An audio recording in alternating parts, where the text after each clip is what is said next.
They're still making these? I had no idea.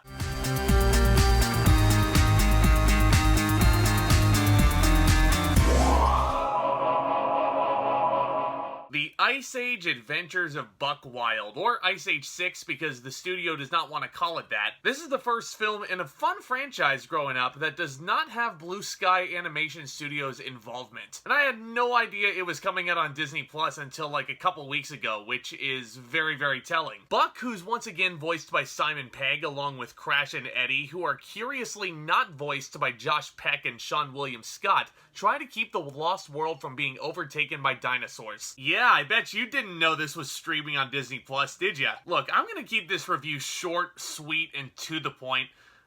This movie is really, really bad. Obnoxiously bad, actually. Now, I'm admittedly not as big of a fan of the Ice Age movies when they came out as much as my little brother was, so to speak, but I had fun with them for what they were. The first two Ice Age movies in particular, I really, really enjoyed. And even though Simon Pegg is trying his damnedest with this material, even though the musical score can be nice to listen to by itself, this movie without Blue Sky Studios' involvement really does sign its own death warrant. Not to mention, Simon Pegg is the only returning cast member involved with this project. That's right, no Ray Romano, no Dennis Leary, no Queen Latifah, probably better for her career advancement, no John Leguizamo, just Simon Pegg. And no Sean William Scott or Josh Peck, which made me very mad indeed, because Crash and Eddie were always my favorite part of those movies growing up. And, okay, here's a spoiler alert for you guys.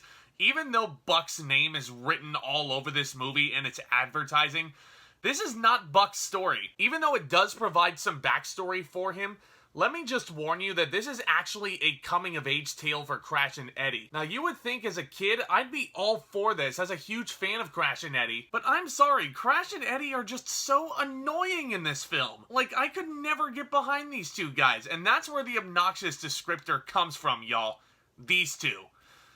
Oh my god. Like, I could not believe the attempts at humor for an Ice Age movie. There's a lot of pee jokes in this film.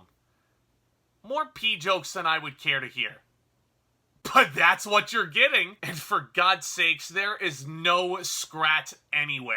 I mean, Scrat never really adds much to the original stories or plots, but he was the most entertaining part every time. Do you remember the slapstick with Scrat in the first Ice Age film? It's hilarious. Like, if this movie's not funny enough, this is a very easy fix. I can't believe I'm saying this. It's so easy. Just add Scrat in there and some slapstick involving an acorn, and you get some laughs. So no returning cast members, the pee jokes, the focus on Crash and Eddie that's about 15 years too late. You probably think I really hate this movie. And well, yeah, you'd be right. I absolutely did. The writing was subpar at best. The jokes never land. The story isn't really all that interesting because it's riddled with every coming-of-age cliche you could ever imagine. The animation isn't even up to snuff, guys. There were points where I was looking at Buck's rendering and it gave me Norm of the North flashbacks.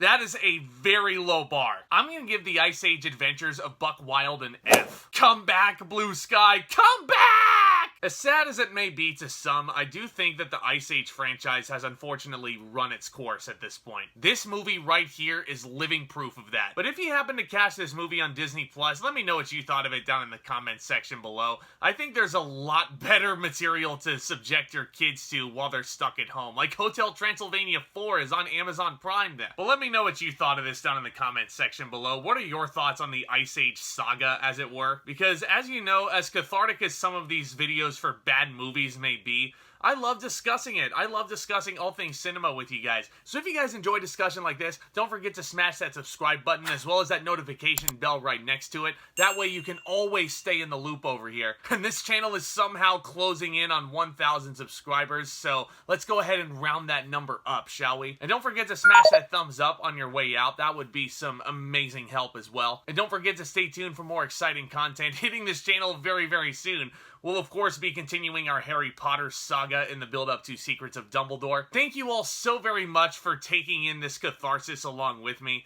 Y'all are the best. With all that being said, back talk, commence!